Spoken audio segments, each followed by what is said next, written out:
Shop everyone, and welcome to episode 5. We're going to cover a few subjects. I'm going to start with a quick guide through the Deconstruct menu, then we'll go through some general tips, finishing off with new player combat tips. So let's get on with it. The Deconstruct menu is in the Equip menu, next to the Loadout tab. This will bring up a list of options called Select and gives you a chance to decide what type of items you wish to deconstruct. Deconstructing items gives materials which you need for crafting. You only want to deconstruct items that you really don't want. Nope. Keep an eye on your material count, and I recommend that you only deconstruct items when you need to get that figure up for more crafting. If you decide you need to deconstruct some items, look at the weapons, ammo and consumables that you will probably not use in the near future. Once you have chosen your item to deconstruct, make sure it is highlighted and then use the left stick or left or right on the D-pad to change the figure in this box. You will see the material value change on the right hand side, and when you are happy with the amount, press A to deconstruct it. Weapon and consumable parts are interesting, as some Outlanders like to keep them for instant craft, which saves them time and material. On the other hand, it seems that the parts are worth more to deconstruct than it is to craft the item and then to deconstruct it. So my advice is, if it is a weapon or consumable that you will use regularly, then save the parts and use them for instant craft. If it is something you are not bothered by, then deconstruct it as a part and gain those materials. I recommend that you never deconstruct any resources, as you will need them all at some point for your improvements upgrading your shelter. Community general tips. The network stats are very useful as it shows your ping. So are you finding that the game can sometimes be laggy or unresponsive? Now this could be down to your internet, or it could be down to the Vigor servers. It can be useful having these stats up on your screen, because if you do a clip you can sometimes look back and see what happened with regards to your internet or the ping and all that stuff. Okay, so if you really want to have this up, which is awesome by the way, if you go to your options, then you go to game, and if you look down to here you will see the show network stats, and you want to swap it from hide to show by using your left stick, or you can use your D-pad.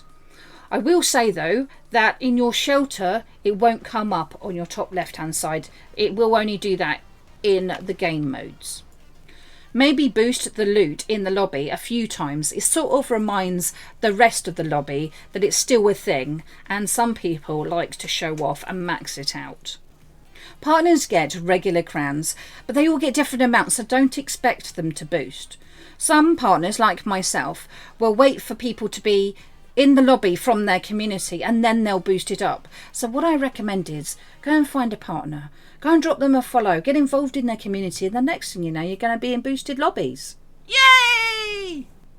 Parts are very useful for daily challenges. So for example, you may have craft rifles. Go to the rifles, look for the ones with the parts, and then get those ones done for instant craft. Boom, your challenge is done. If you do have one that says craft weapons, go to your knife parts. If you were teaming up with a new player, then bring extra heals with you and take the time to heal them up. If you are the new player in your team and it all kicks off, there's nothing wrong with running off and hiding and waiting for everything to calm down. You can always go back and go and check your teammates' death boxes to see if there's any loot left. Flanking is a great way to have hunters chase you around in a massive big circle while you loot everything. Eventually they'll run out of ports and they'll give up. Use things you find in the Outlands to help slow down hunters. Things like transmitters, bear traps, contact bombs and jammers. Loot everything. You can deconstruct everything you don't use to make materials to craft the items that you do use. When looking at your inventory or map, are you standing there in the open? If you see a comm station suddenly break in front of you, it means that the airdrop is on its way. if you come up to a comm station and it looks like it's already broken, it could be that someone else has recently used it and therefore in the vicinity. So be cautious. Collecting food is great for XP and for the charity box, which gives you free crates every week. Collecting the tapes from the lootable events gives great XP, even if you have them all. Collect everything and then destroy stacks depending on what you need. You get XP for looting an item and then extra XP for the items you get out safely with. Stamina is affected by your backpack weight. The more you loot and the heavier your weapon, the slower you will run.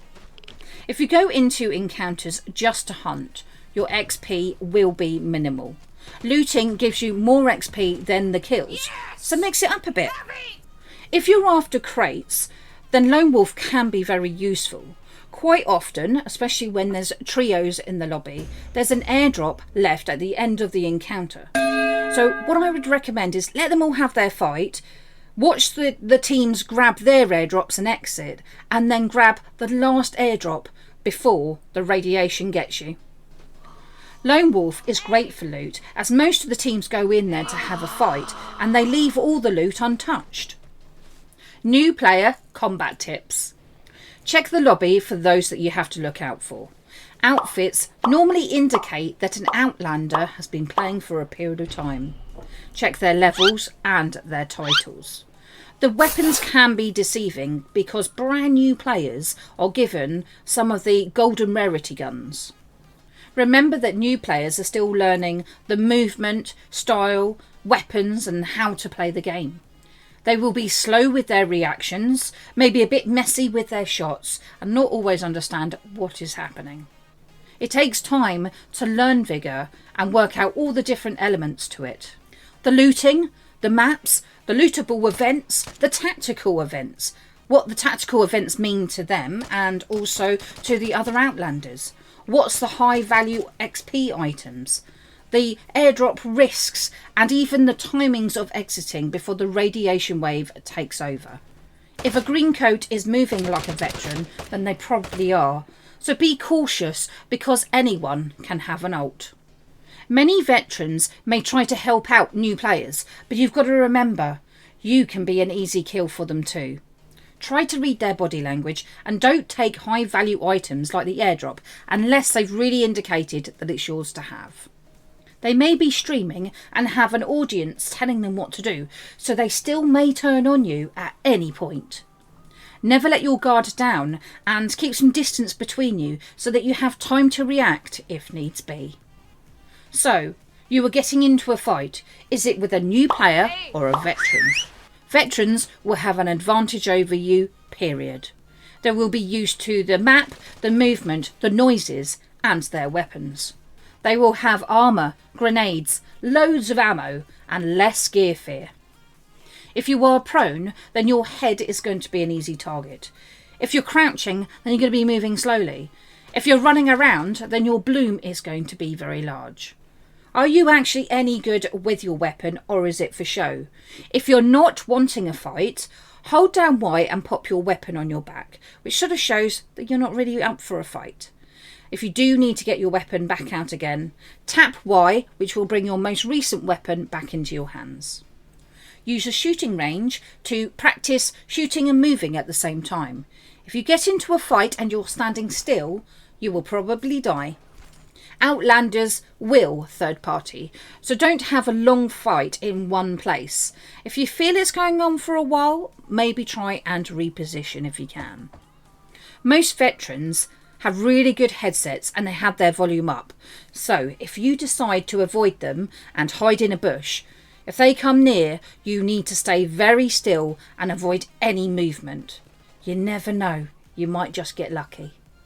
Take advantage of Outlanders near you using ports.